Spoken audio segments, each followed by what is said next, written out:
Olá pessoal, é uma satisfação ter todos vocês aqui novamente.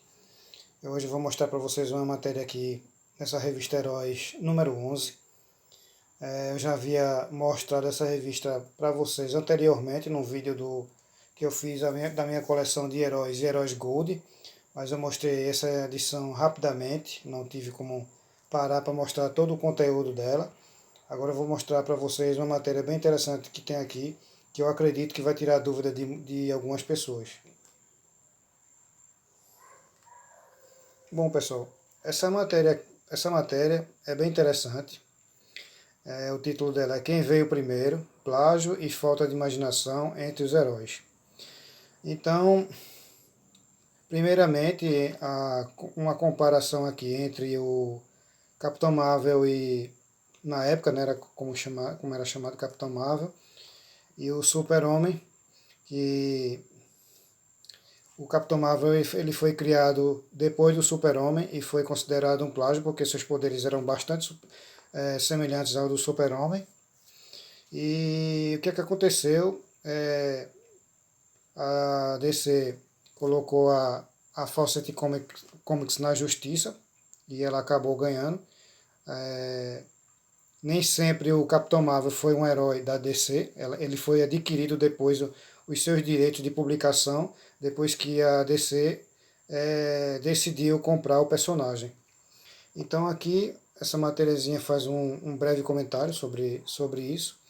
Existem muitos heróis com poderes parecidos, às vezes até idênticos, no mundo dos quadrinhos. Essas semelhanças geralmente são frutos da falta de originalidade dos artistas, mas existem piadas e até casos de processos na justiça. Conheça agora alguns dos gêmeos mais famosos dos quadrinhos: Capitão Marvel e Super-Homem. Apesar de não ser alienígena, o Capitão Marvel possui quase todos os poderes do Super-Homem. Criado em 1940, portanto, 2 anos depois do Homem de Aço, o simpático capitão passou pela editora Fawcett para a DC Comics quando esta ganhou um processo por plágio na justiça. Outra comparação aqui bem interessante foi feita entre o Aquaman e o Namor. Muita gente acha que o Aquaman veio primeiro, né? Só que ele foi criado depois do Namor. O Namor é bem mais antigo, ele é mais antigo. Aquaman foi criado em novembro de 1941, exatamente 2 anos depois de Namor, justamente por causa do sucesso do Príncipe Submarino, além de anfíbios, ambos são soberanos da lendária Atlanta e nunca deram sorte no amor. Agora uma breve comparação entre os 3 homens borrachas que existem no mundo dos quadrinhos: o Homem Borracha, o Homem Elástico e o Senhor Fantástico. Os 3 esticam, puxam e fazem o diabo, com seus corpos maleáveis, mas o cômico Homem Borracha,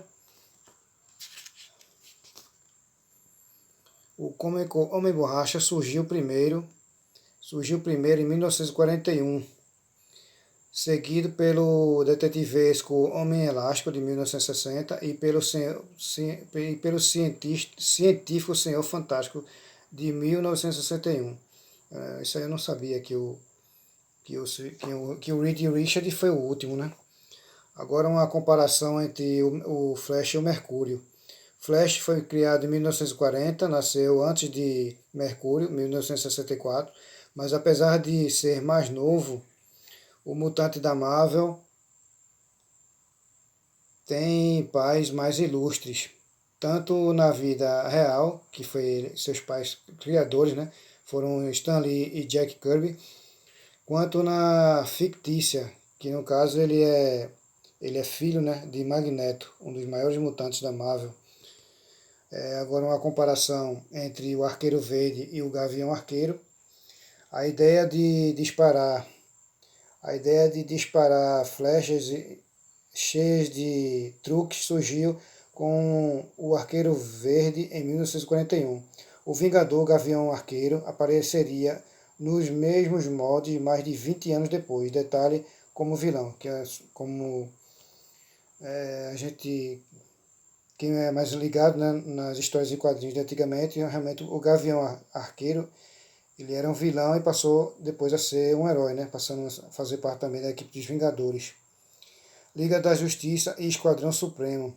Roger Stern e George Pérez prepararam um super encontro entre Vingadores e Liga da Justiça, como Marvel e DC Comics não chegaram a um acordo. Os dois artistas não se apertaram e inventaram o Esquadrão Supremo, uma cópia deslavada da Liga, para enfrentar os Vingadores. Conan e Gru, essa é piada. Em 1982, Sergio Aragones criou o engraçadíssimo Gru,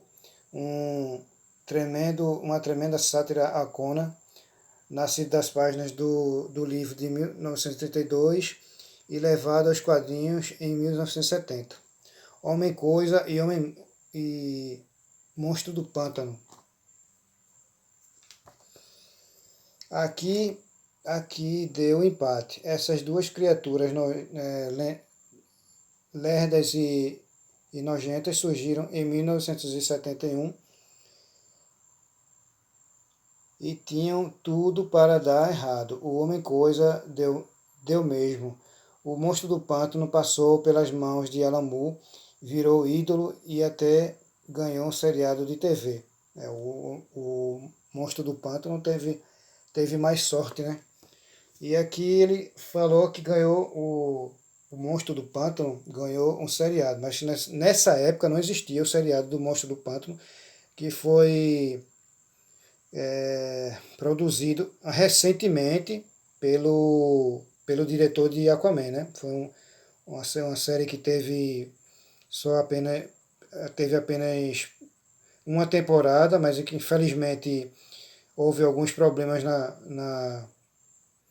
no planejamento da série. A série foi cancelada, mas é uma série bem legal. Eu recomendo que vocês procurem na internet e assistem. É uma série bem legal. E aqui ele está se referindo à série, nessa revista foi dos anos 90. Ele está se referindo à série, mas no caso foram os filmes que foram feitos do Monstro do Pântano, que são horríveis. Agora, aqui passando para a Mulher Maravilha e Glory. Aqui já está na cara, né? Que a Glory foi criada bem depois, pelo Rob Liefeld. E um ótimo desenhista e um tremendo cara de pau. Em 1992, já eu discordo, né? Que o Rob Liefeld não é um ótimo desenhista. Seus desenhos são horríveis, na minha opinião.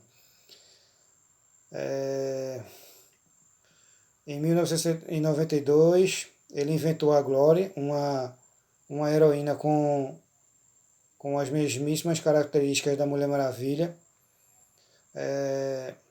criada em 1941, depois chamou o brasileiro Deodato Filho, que havia renovado a famosa princesa Amazona, para desenhar uma minissérie de sua personagem, como já disse Mick Jagger.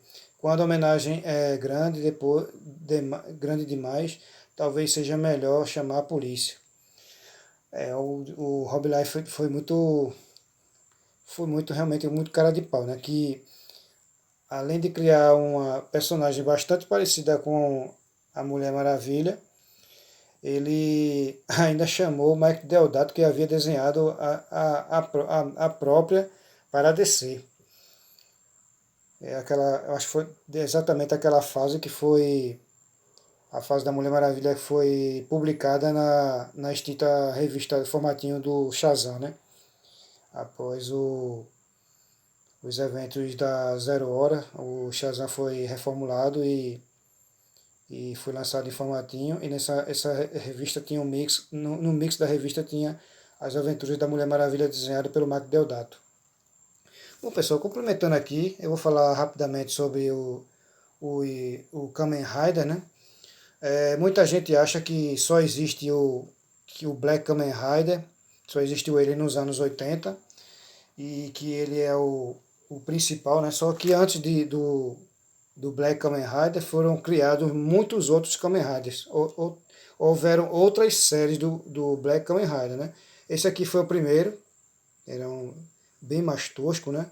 Esse é o Kamen Rider 1, Kamen Rider 2, Kamen Rider V3, esse aqui é o Rider Man, Kamen Rider X, Kamen Rider Amazon. Esse aqui era um indígena que ganhou poderes na Amazônia, ele era residente da Amazônia.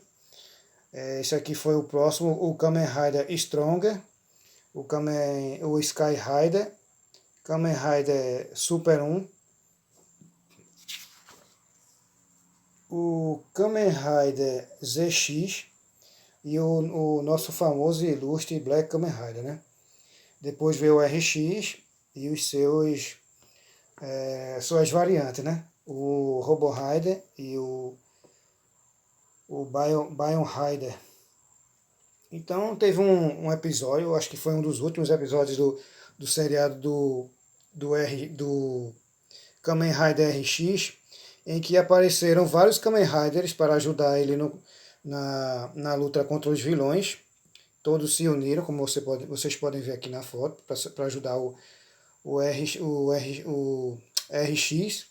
E eu fiquei sem entender na época quem eram esses outros Kamen Riders. Depois de muito tempo que eu peguei essa revista da Herói, foi que eu entendi que existiram muitas outras séries antes do Black Kamen Rider. Então, Black Kamen Rider é uma franquia bastante rica, né? Para quem gosta de Tokusatsu, é bem interessante. Bom, pessoal, espero que vocês tenham gostado do vídeo.